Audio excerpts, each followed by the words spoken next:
ഇന്ന് എങ്ങനെയെങ്കിലും എന്റെ ലവ് പ്രപ്പോസ് ചെയ്തേ പറ്റൂ. Okay sir.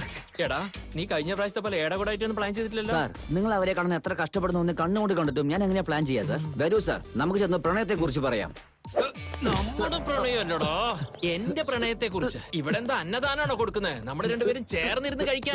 ഞാൻ ഒറ്റയ്ക്ക് പോയി പറഞ്ഞോളാം. ഓക്കെ, നിങ്ങളുടെ പ്രണയം നിങ്ങൾ തന്നെ പോയി പറയൂ സാർ. വരൂ സാർ, നമുക്ക് ആദ്യം അകത്തേക്ക് പോകാം. വാണി, എന്റെ ലൗലി. എവിടെടാ എന്റെ വാണി? എവിടെ എവിടെ? ആ അതെ അവിടെ.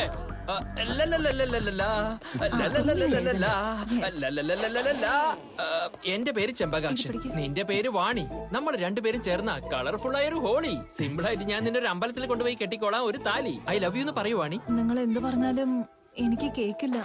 വാണി, അന്ന് നീ റെസ്റ്റോറന്റ് എന്ന് ഓക്കെ പറഞ്ഞു, നന്നായി ചിരിക്കുകയും ചെയ്തു. എന്നിട്ട് ഇപ്പൊ ഒന്നും കേക്കില്ല എന്ന് പറയുന്നു. മര്യാദക്ക് ഐ ടു ലവ് യു പറയാ. അവൾക്ക് ശരിക്കും കാത് കേൾക്കില്ല. നിനക്ക് ചെവി കേക്കില്ലേ?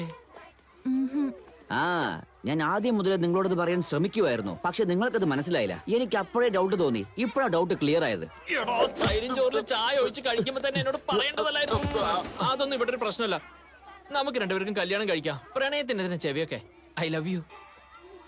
അയാൾ നിന്നെ സ്നേഹിക്കുന്നു, കണ്ടിട്ട് നല്ലവനാണെന്ന് തോന്നുന്നേ. ഇയാളെ നീ കല്യാണം കഴിച്ചാൽ നിനക്കൊരു നല്ല ജീവിതം കിട്ടും. ഇയാളുടെ പ്രണയം സ്വീകരിക്കുവാണി. എനിക്ക് ഈ പ്രേമൊന്നും വേണ്ട. എനിക്ക് ഒരിക്കലും നിന്നെ പിരിഞ്ഞിരിക്കാൻ പറ്റില്ല. കുട്ടിക്കാലം തൊട്ട് നമ്മള് ഒരുമിച്ചല്ല വളർന്നത്.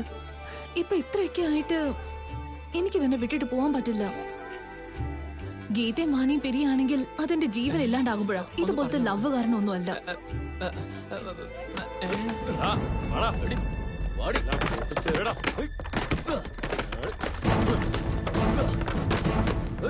എന്താടി ഈ സ്ഥലം കാലി ഞാൻ പറഞ്ഞ നീ കേക്കില്ല അല്ലേ?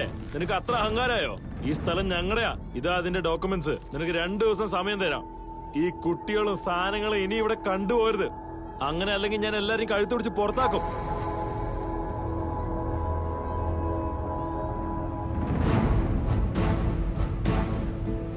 ഞങ്ങളുടെ ജീവൻ ഇല്ലാണ്ടായാലും ഈ സ്ഥലം വിട്ട് ഞങ്ങൾ പോവില്ല.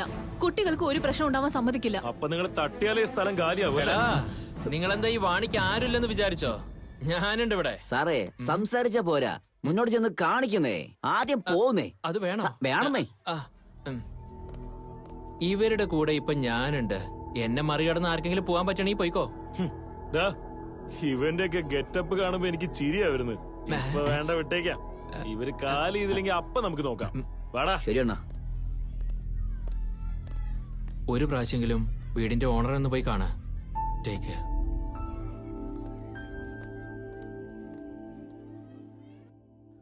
ആ റൗഡികളോട് മത്സരിക്കാനുള്ള ശക്തിയൊന്നും എനിക്കില്ല. ഇതുവരെ ഈ ആശ്രമം നീയല്ലേ നടത്തിക്കൊണ്ടിരുന്നേ. അത് മാത്രമല്ല, ഈ അനാഥരായ കുഞ്ഞുങ്ങൾക്ക് വേണ്ടി നീ നിന്നാലാവുന്ന കാര്യങ്ങളെല്ലാം ചെയ്യുന്നുണ്ട്. ഈ കാര്യത്തില് എങ്ങനെയായാലും കമ്മീഷൻ വാങ്ങി നിങ്ങളെ ഹെൽപ്പ് ചെയ്യാന്ന് വിചാരിച്ചതാണ് ആ കോർപ്പറേറ്റ് ആൾക്കാര്. മെനിഞ്ഞാന്ന് വരെ സംരക്ഷണം വേണമെന്ന് പറഞ്ഞു. ഇപ്പൊ താമസിക്കാൻ വീട് വേണമെന്ന് പറയുന്നു. നിനക്കൊരു കാര്യം അറിയോ? വീട്ടിന്റെ വില 2 കോടി രൂപയാണ്. എന്റെ കമ്മീഷൻ 20%, അതായത് 40 lakhs. ഉണ്ടോ നിന്റെ കയ്യിൽ? ഉണ്ടെങ്കിൽ നീ ഇങ്ങോട്ട് വരില്ലായിരുന്നു. ഏതെങ്കിലും ചെറിയ വീട് നോക്കിയേനെ. ശരി, നിനക്ക് വേണ്ടി ഞാൻ പകുതി കുറയ്ക്കാം. കാശില്ല, പക്ഷെ ജോലി മാത്രം നടക്കണം. ഞങ്ങൾ സത്യം പറഞ്ഞാൽ പേപ്പർ എടുത്ത് എഴുതി വെച്ചിട്ട് വലിച്ചെറിഞ്ഞേച്ചു പോവും, അല്ലേ? ഈ നോട്ടത്തിൽ കുറച്ച് റൊമാൻസ് മിക്സ് ചെയ്ത് ഒരു രാത്രി എന്റെ കൂടെ കൂടിയാലുണ്ടല്ലോ, നീ ചോദിച്ച പ്രോപ്പർട്ടി നിനക്ക് കിട്ടും. എന്താ, വിശ്വാസായില്ലേ? ദേ നോക്ക്, നിനക്ക് ആവശ്യമുള്ള ഡോക്യുമെന്റ്സ്. ഈ ഡോക്യുമെന്റ്സും വെച്ചോ. അതോടൊപ്പം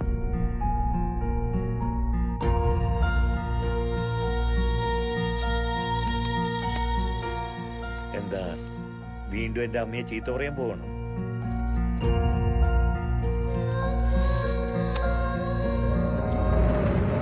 അവനെന്തിനാ നിങ്ങളോട് വരാൻ പറഞ്ഞ്? അപ്പൊ നിങ്ങൾ എന്തിനാ അഡ്രസ് വാങ്ങിച്ചേ? നിങ്ങൾ അയാളെ കാണാൻ പോയിരുന്നോ?